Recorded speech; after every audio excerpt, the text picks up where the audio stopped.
अपने दो भ्रुकुटी के बीच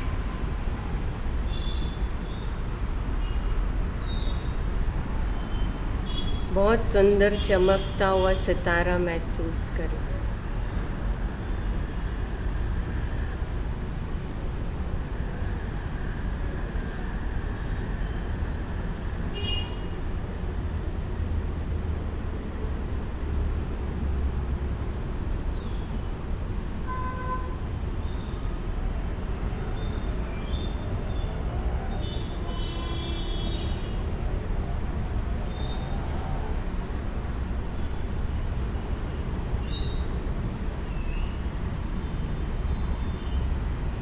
ओम शांति।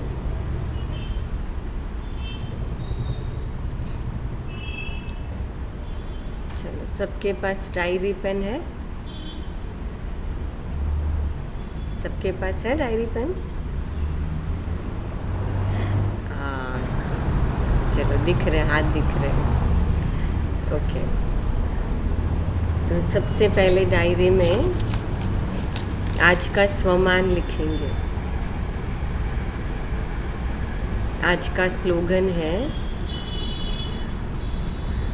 अपनी सूक्ष्म कमजोरियों का चिंतन। आज का स्लोगन है, अपनी सूक्ष्म कमजोरियों का चिंतन करके उन्हें मिटा देना, यही स्वचिंतन है।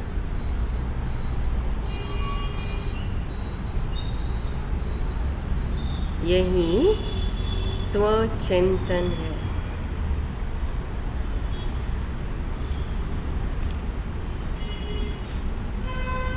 अभी इस पर थोड़ा सा पहले अगर हम प्रकाश डालें, बाबा ने हमें अलग अलग अपनी मुरलियों के अंदर विशेष, बाबा ने हमें ये हमेशा पाठ पक्का कराया कि आत्मा के अंदर जो 5 विकार है ना, जो सूक्ष्म कमजोरियां हैं, तो वो सूक्ष्म कमजोरियां आत्मा की नहीं है ना, द्वापर युग के बाद आत्मा के अंदर आई है। जैसे आज हम शरीर के अंदर कोई बीमारी होती है, हम उस बीमारी को भगाने की कोशिश करते हैं, उसको ख़त्म करने की कोशिश करते हैं, क्योंकि हमको पता है कि बीमारी जो है वो शारीरिक रीति से कभी भी वो स्वाभाविक नहीं है, मतलब शरीर के अंदर की वो वास्तविकता नहीं है। क्योंकि आत्मा का जो मूल स्वभाव है, आत्मा का जो मूल नेचर है ना, वो आत्मा के साथ गुण है, प्रेम, सुख, शांति, आनंद, पवित्रता, ज्ञान और शक्ति। अब ये जो आत्मा के साथ गुण है, तो आत्मा के इन 7 गुणों को विशेष अगर हमें महसूस करना है, तो हमारी सबसे पहल ये होनी चाहिए कि हमें अपनी सूक्ष्म कमज़ोरियों को ख़त्म करना है। अभी मैं विशेष एक दादी की एक बुक पढ़ रही हूँ, उसमें एक बहुत सुंदर बात दादी ने कही है। दादी ने उसमें दादी के शब्दों में ही सुना रही है, विशेष ये वाली बुक है जिसमें फॉरेन के एक बहुत अच्छे भाई है और बहुत बड़े वीआईपी, तो उन्होंने ये लिखी है दादी की ये बुक, और उसी का ये ट्रांसलेशन है। उसमें दादी ने कहा है, हम सोचते थे कि हम अपने बाहर से खुशियाँ ढूंढ सकते हैं और हम बाहर से अंदर की ओर रह सकते थे। हम कुछ हद तक इसमें सफल भी हुए, पर हमारी सफलता अपने आप को पराजित करती हुई थी। अच्छा, हमने इससे अपने लिए और गहरे गड्ढे खोद लिए, माना जितना जितना हम बाहर से खुशी प्राप्त करते गए, हम जितना जितना बाहर से सपोर्ट प्राप्त करते गए, फिर वो शरीर के लिए भी क्यों नहीं था, लेकिन जितना जितना वो प्राप्त करते गए तो हमको लगा कि हम सफल हो रहे हैं, पर वास्तव में कहीं ना कहीं हम सफल नहीं हो रहे थे। हम क्या कर रहे थे, है ना, बाबा ने बहुत अच्छी बात कही, दादी ने बहुत अच्छा कहा कि हम अपने लिए ही और ही गड्ढे खोदते जा रहे थे, क्योंकि जितना जितना हम शारीरिक रीति से या फिर जितना जितना दे के साधन या देहधारियों से जितना हम सपोर्ट लेते जा रहे हैं, उतना हम डिपेंड होते जाते हैं। और वो जो एक आधार है, वो जो डिपेंडेंसी है, आधार है, वो आधार कभी भी सहज हमेशा नहीं रहने वाले। अच्छा, जैसे दादी ने देखो आगे बहुत अच्छी बात की, जब तक कि हमारी इच्छाओं की परिपूर्ति होती रही, हमको जो चाहिए था मिलता गया, इजी मिलता गया, तो हमको लगता है जीवन बहुत अच्छा है। और वो जो जीवन में जब कुछ नहीं मिला या जैसा चाहते वैसा कुछ नहीं हुआ, तो हमको लगता है जैसे जीवन में बहुत तनाव है, जीवन में कुछ नहीं है, जीवन जैसे बहुत असफल है ना, जीवन में बहुत दुख है।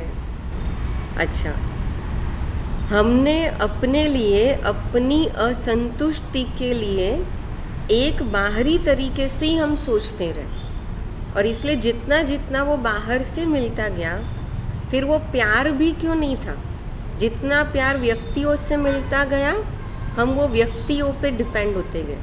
एक ने नहीं दिया तो दूसरे के पास, दूसरे ने नहीं दिया तीसरे के पास। अब फिर वो संबंध कोई भी हो गया, कभी पति से, कभी बच्चों से, कभी माँ बाप से, तो कहीं ना कहीं वो माँ बाप से, पति से, बच्चों से भी वो एक्सपेक्टेशन, तो वो भी तो एक्सपेक्टेशन कहीं ना कहीं क्या थी, आधार थी ना। और वो आधार हमेशा तो रहने वाला है ही नहीं। अब इसलिए वो आधार आज नहीं तो कल धीरे धीरे ख़त्म होने लगा। अच्छा, तो इससे एक दुष्चक्र बन गया। अच्छा, हमारी सकुशलता और अच्छा रहना ज़्यादा से ज़्यादा बाहरी चीज़ों पर आधारित होता गया, जो कि कभी भी स्थायी नहीं रह सकते। तो फलस्वरूप हमारी चिंताएं और सुरक्षा बढ़ गई। हम भौतिक सहारों और व्यसनों के मकड़ी के जाल में फंसते चले गए। इसमें दादी ने एक बहुत अच्छी बात इसमें कही कि एक धीरे धीरे मकड़ी के जाल में फंसते गए। अब उस समय फिर हमारे पास ऑप्शन यही होता है कि अगर हमें इस मकड़ी की जाल से निकलना है, अपने मन को फ्री करना है, तो दादी ने उसमें आगे कहा है कि हमको वही करना पड़ेगा कि जैसे मकड़ी खुद अपना जाला खा लेती है। पहले बनाती है किसी और को फंसाने के लिए, जब वो खुद फंस जाती है तो उसको खुद वो जाला खाना पड़ता है। जब तक वो खुद जाला खाती नहीं है, तोड़ती नहीं है, तब तक वो मकड़ी, है ना, फ्री नहीं हो सकती है। तो ऐसे दादी ने बहुत अच्छी बात कही कि आज हमारे मन की जो भी स्थिति है, जो जो डिपेंडेंसी है, जो जो आधार है, हमको लगता है कि भाई ये ऐसे इसके बिना नहीं चल सकता, चाहे शरीर को चलाने के लिए, चाहे जीवन को चलाने, उससे डिपेंडेंसी से, आधार से फ्री होते जाए। और उसके लिए हमें खुद अपने मन को तैयार करना पड़ेगा। अच्छा, उसमें बहुत अच्छी बात दादी ने कही कि इन्हीं तरह की गलत फहमियों की वजह से कि जितना हम बाहर खुशी को ढूंढते रहे, शांति को ढूंढते रहे, कि इसी वजह से हम चिंता, भय और दुखों में कैद रहे। और ये ऐसे है कि जैसे हमने बाहरी दुनिया की चीज़ों को अपने अंदर घर बनाने दिया। हो गया ऐसा, है ना। फिर उसमें देह भी आ गया, उसमें देह की चीज़ें भी आ गई, वस्तु भी आ गई, सुविधाएं भी आ गई, कि हमने उनको अपने अंदर घर बनाने दिया है, जहाँ के लिए वे बनी ही नहीं है। हमारे घर के अंदर, मतलब अपने अंदर, वो चीज़ें उसके लिए बनी ही नहीं है। क्योंकि आत्मा अविनाशी है और जिन चीज़ों ने हमारे अंदर घर कर लिया है, जैसे कहा चिंता, भय, दुख या ये बाहरी चीज़ें, अब वो विनाशी है ना। तो विनाशी चीज़ें आत्मा के लिए बनी ही नहीं है, वो तो शरीर के लिए बनी है ना। अच्छा, शरीर विनाशी है तो वो चीज़ें जब मिलती हैं तो शरीर को सुख मिलता है, तो शरीर के सुख से आत्मा सुख भोगती है। और इसीलिए आत्मा ने शरीर के सुख से वो सुख भोगना शुरू कर दिया। अब इसलिए वो चीज़ें हमारे अंदर अंदर आती गई। अच्छा, अब इसीलिए दादी ने बहुत कहा, और हम उनसे बंधते जाते हैं, तो जिससे हम अपने स्वयं होने की योग्यता खो बैठते हैं, है ना। आज जो विशेष हम अभी स्वचिंतन करेंगे प्रैक्टिस करने वाले, और इसलिए दादी ने कहा जिससे हम स्वयं की योग्यता खो बैठते हैं, आत्मा की पहचान खो बैठते हैं। मैंने शरीर से शांति का अनुभव किया, आसपास से सुख का अनुभव किया, खुशी का अनुभव किया। अब उससे क्या हुआ, आत्मा के पास जो ओरिजिनल सुख है, ओरिजिनल खुशी है, हम उसका अनुभव करेंगे ही नहीं, है ना, उसका अनुभव लेंगे ही नहीं हम। तो इस तरह की भ्रांतियाँ या भय, है ना, दादी ने बहुत अच्छी आगे बात कही कि धीरे धीरे जितना वो चीज़ हमारे अंदर बैठती जाती है, मतलब हम उसके ऊपर डिपेंड होते जाते हैं, तो धीरे धीरे फिर क्या होता है कि जब वो चीज़ हमें नहीं मिलती है तो हमें डर लगने लगता है। एक डर ये होगा कि या तो उसके छीन जाने का डर कि भाई ये अगर छीन गया तो, ये अभी कल हमारे पास नहीं रहा तो, और दूसरा ये डर कि ये हमको नहीं मिला तो, अगर है तो छीन जाने का डर, और नहीं है तो नहीं मिलने का डर। अब वो दोनों स्थिति में मन की स्थिति जो है वो कैसी होगी। अच्छा, दादी ने बहुत अच्छी बात कही, मेरे अनुभवों ने मुझे सिखाया कि दुख, चिंता और भय की भावना ये हमारे अंदर जो स्वाभाविक हमारी भावनाएं है ही नहीं, और वो प्राकृतिक और न वो प्राकृतिक है। हम जब आत्मा बच्चे के रूप में हमने जब जन्म लिया, तो आपने कभी देखा कि किसी छोटे बच्चे के अंदर कोई डर हो? देखा कभी किसी छोटे बच्चे के अंदर डर?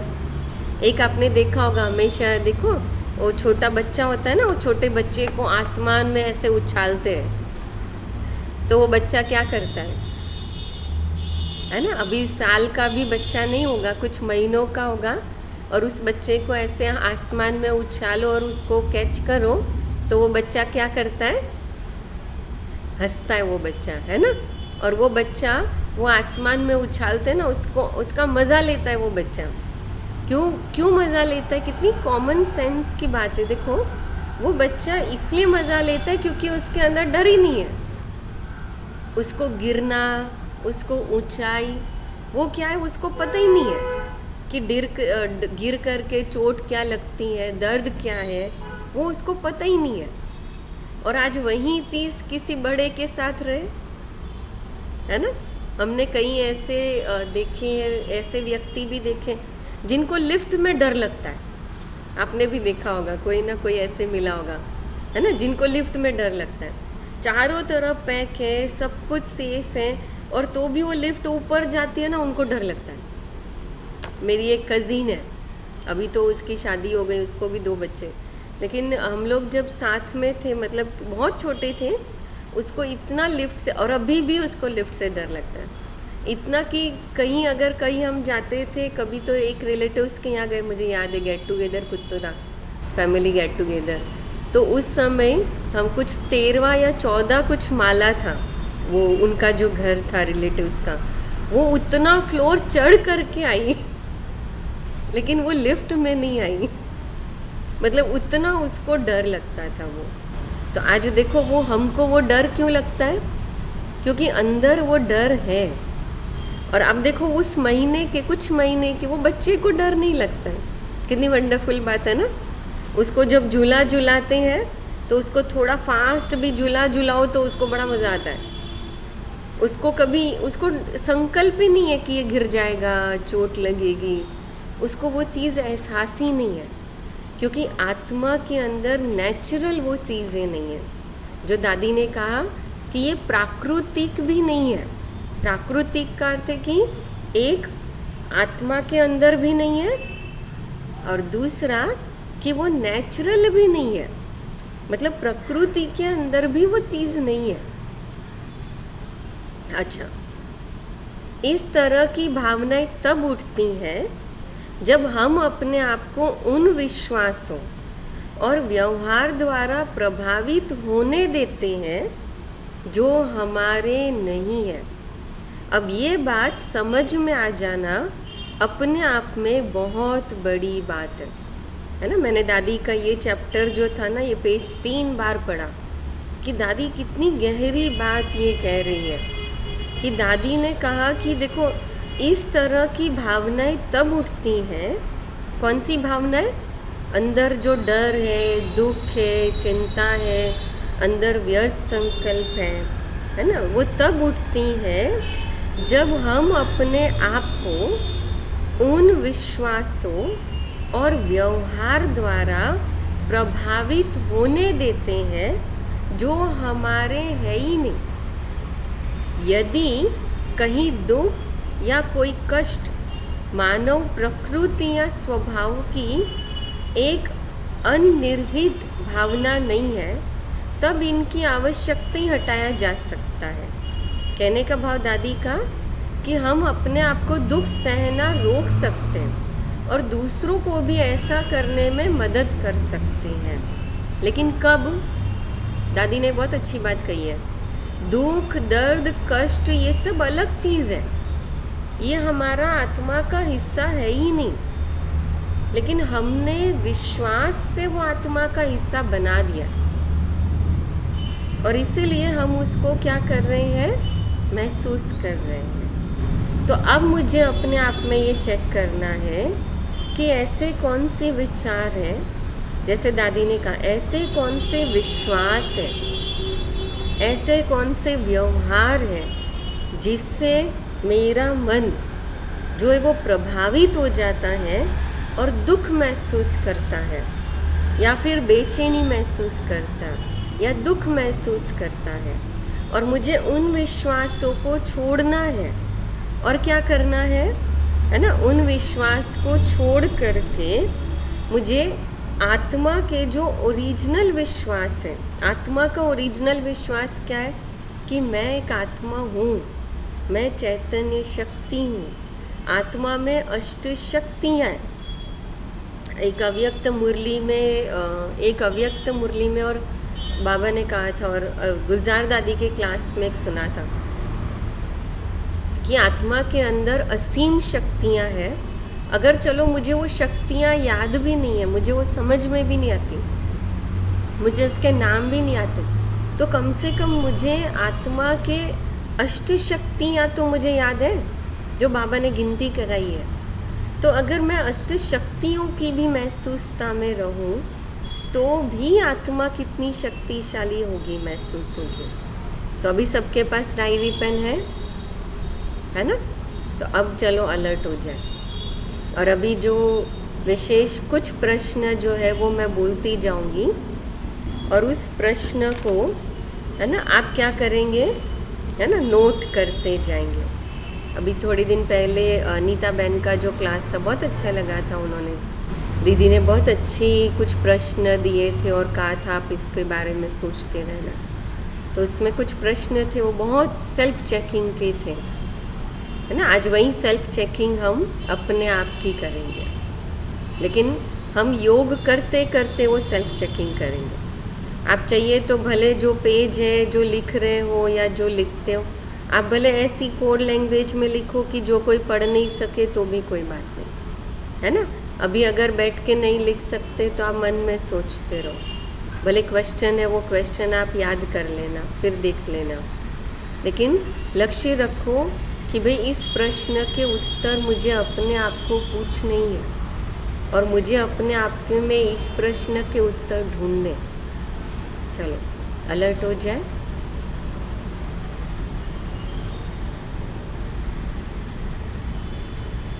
अपने मन को बिल्कुल साइलेंस में लेकर जाए।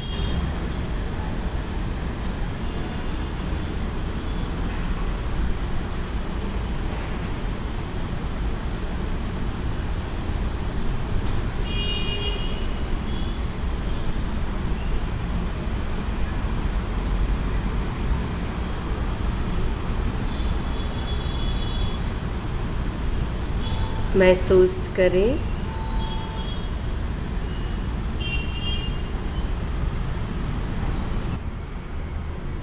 आत्मा के 7 गुण लिखे। प्रेम, सुख, शांति, आनंद, पवित्रता,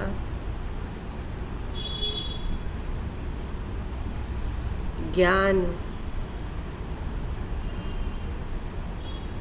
शक्ति, आनंद। इसमें से कौन कौन से गुणों का मैंने अनुभव कभी न कभी किया है, वो गुणों को लिखे। बहुत अच्छे से अनुभव किया, प्रेम का, शांति का, कौन कौन से गुणों का अनुभव मैंने किया।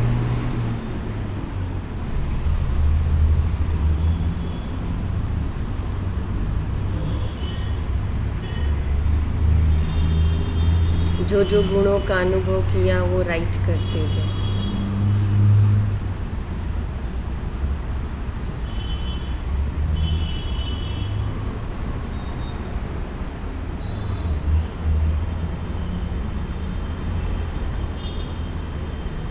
दूसरा प्रश्न, फिर योग में बैठे, अपनी आंखें बंद करें।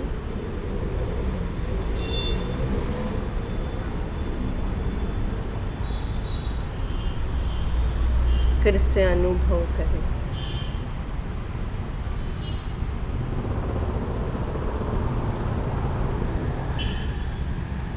अगर मैंने आत्मा के इन गुणों का अनुभव किया है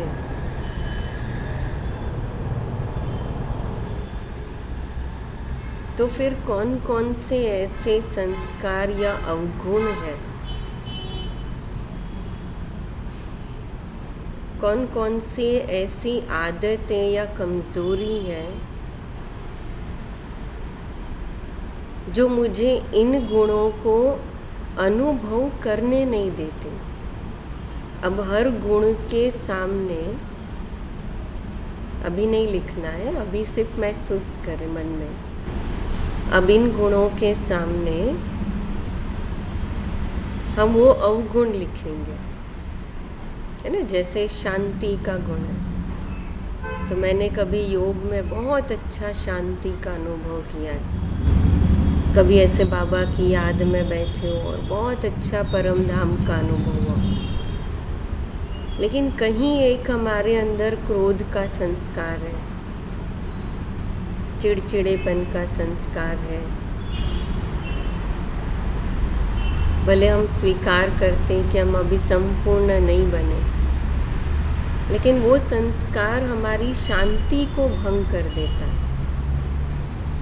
है ना। तो वो अवगुण हो गया, क्रोध है, चिड़चिड़ापन है।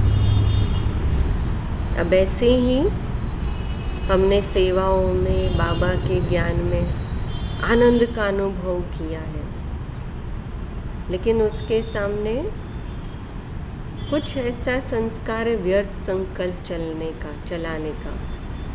थोड़ा कुछ हो तो बहुत व्यर्थ चलता है। तो व्यर्थ संकल्प चलने का संस्कार मुझे जीवन में आनंद का अनुभव लेने नहीं देता है। तो आनंद का अनुभव जीवन में क्यों नहीं होता है? क्योंकि व्यर्थ सोचने का संस्कार है। अब ऐसे बाकी सब गुणों का महसूस करें और नोट डाउन करें। तीसरा भी पवित्रता का संस्कार, पवित्रता का गुण। चेक करें मुझ आत्मा में ऐसी कौन सी सूक्ष्म कमजोरी है जो मुझे पवित्रता का अनुभव नहीं होने देती, जबकि मैं आत्मा वास्तविक स्वरूप में पवित्रता हूँ, मेरा स्वभाव है।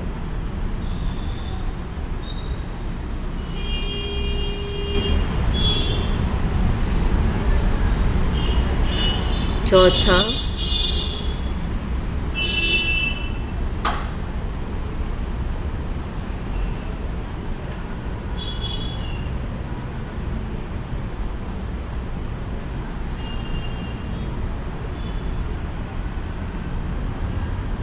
सुख का संस्कार, स्वभाव।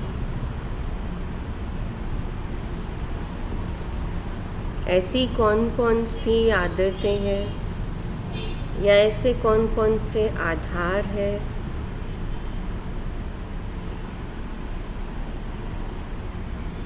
हम कहाँ कहाँ पर बाहर से मेरी बुद्धि सुख के लिए प्रभावित हो जाती है कि जिसके कारण आत्मा का सुख मैं अनुभव नहीं कर पाती।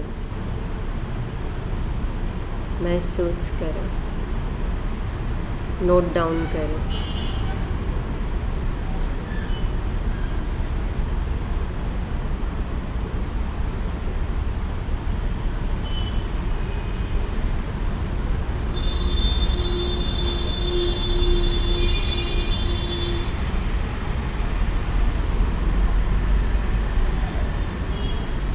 अभी ज्ञान का संस्कार, ज्ञान का स्वभाव। बाबा ने बहुत सुंदर ज्ञान दिया है, ज्ञान की शक्ति दी है।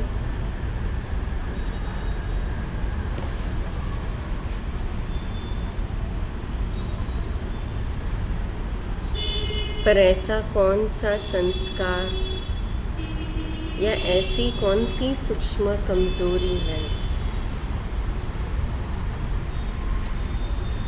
जब इसके प्रभाव में आते हैं तो ज्ञान विस्मृत हो जाता है। परिस्थिति आती है, समस्या आती है और उस समय ज्ञान है, पर कौन सी सूक्ष्म कमजोरी उस समय ज्ञान याद नहीं करने देती।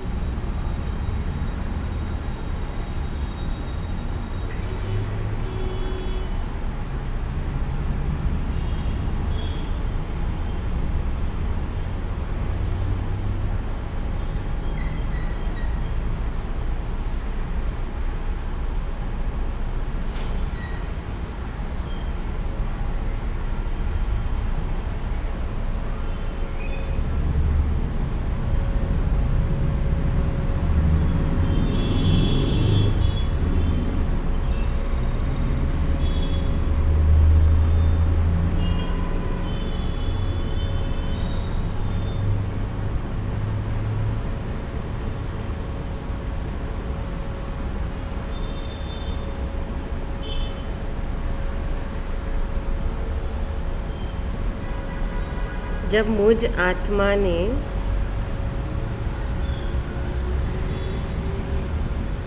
संपूर्णता का लक्ष्य रखा है,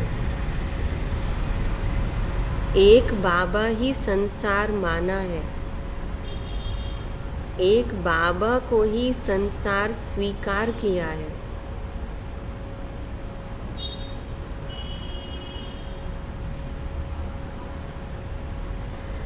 फिर क्यों मेरी बुद्धि बाबा से नहीं जुड़ती है? क्यों बाबा मुझे भूल जाता है?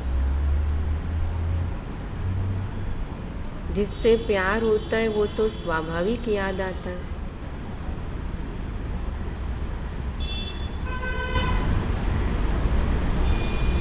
अर्थात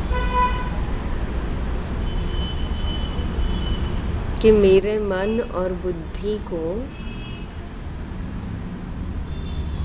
और भी कोई बातें हैं जो प्रभावित करती हैं, कि जब उसका प्रभाव बुद्धि पर होता है तो बाबा की याद भूल जाती है। जैसे आजकल हम देखते हैं तो बच्चों के लिए देखते हैं, टीवी है, मोबाइल है, तो बच्चे जब टीवी मोबाइल आदि देखते तो उनको पढ़ना याद नहीं आता। अगर पढ़ना याद आता है तो भी पढ़ाई में बुद्धि नहीं लगती है, क्योंकि उनको उसमें सुख हो रहा है, सुख मिल रहा है।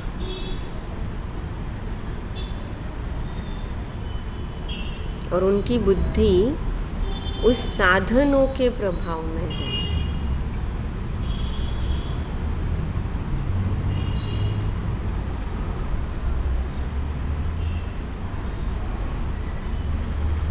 नेक्स्ट प्रश्न, ऐसी कौन कौन सी बातें हैं कि मैं जब योग में बैठती हूँ, है ना, अभी रोज़ हम 6:30 से 7:30 योग में बैठ रहे हैं, तो महसूस करें कि रोज़ जब योग में बैठते हैं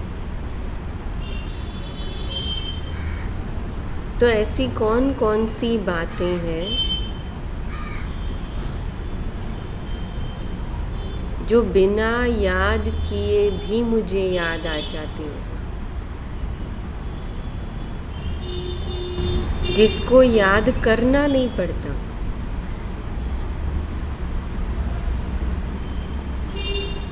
आज से ये होमवर्क करना कि बहुत अच्छे से संकल्प लेके बैठे हैं, 7:30 तक योग में बैठना है, पता भी है,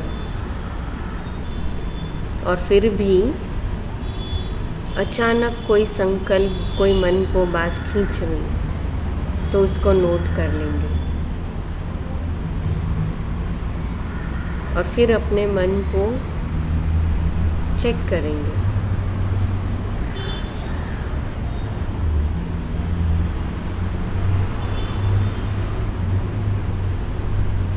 अब लास्ट प्रश्न, अपने आप को हम ये कहें, एक हफ्ते के अंदर बहन अभी इसके पहला क्वेश्चन क्या था, क्योंकि थोड़ा अंदर फोन आया था ना। अच्छा, इसके पहले का क्वेश्चन था कि योग में हम जब बैठते हैं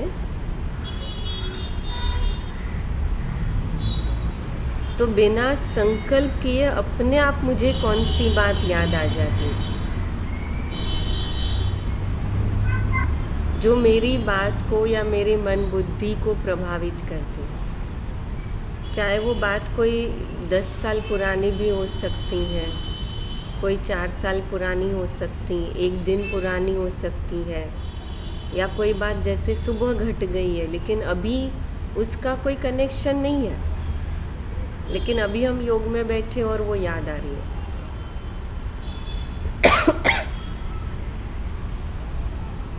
या कोई व्यक्ति याद आ जाता है, या जैसे हम एग्जाम्पल देते हैं ना कई बार कि कोई व्यक्ति मरने वाला होता है और उसको पानी पूरी खाने का मन हो रहा है, या उसको कोई चीज़ खाने का मन हो रहा है और उसको वो चीज़ खिला दी तो उसका शरीर छोड़ दिया। ऐसे मतलब अचानक कोई खाने की चीज़ याद आ गई तो उसको नोट करना कि ऐसे कौन सी चीज़ है जो अचानक पॉपअप होती है, मन के अंदर याद आ जाती है, क्योंकि अचानक याद आना मतलब मन कहीं उधर जुड़ा हुआ है। अच्छा, अब क्या करना है? चलो, अभी हमारे पास 2 मिनट है, 6:20 होंगे, है ना, तो 5 मिनट हम और पुश करेंगे उसमें पहले 2 मिनट, चलो 2 मिनट फिर से आंखें बंद करेंगे। और अभी हमने जो जो बातें निकाली, अब 1 हफ्ते का पुरुषार्थ। अब नेक्स्ट सैटरडे फिर हम आगे इस प्रश्नों को कंटिन्यू करेंगे। अभी 1 हफ्ते का पुरुषार्थ। मुझे पता है कि ये कमज़ोरियाँ बहुत जड़ में बैठी हुई है, आत्मा के अंदर बहुत गहराई तक ये सूक्ष्म कमज़ोरियाँ चली गई है। पर जैसे एक डॉक्टर अगर शरीर के कोई पार्ट का ऑपरेशन करना है तो उस पार्ट को सुन्न कर देता है या उस व्यक्ति को बेहोश कर देते, एनेस्थेशिया दे देते। उसी प्रकार आज जो नोट किया उसमें से कोई एक संकल्प, एक कमज़ोरी पकड़े और उस एक कमज़ोरी को, है ना, जैसे आत्मा के साथ गुण भी देखें, या उस एक कमज़ोरी को हम 1 हफ्ता पुरुषार्थ करेंगे। और ये पुरुषार्थ करेंगे, ये नहीं करना है कि वो कमज़ोरी हमारे ऊपर हावी ना हो, है ना। अगर ऐसे सोचेंगे तो वो कमज़ोरी याद आएगी बार बार, लेकिन उसका अपोजिट पुरुषार्थ करना है कि आत्मा के 7 गुण में से कोई एक गुण पकड़ो और उस एक गुण को मुझे प्रैक्टिस करनी है शनिवार तक। हम शनिवार को 5:30 बजे जब मिलेंगे तो हम फिर इसको कंटिन्यू करेंगे, इस प्रैक्टिस को।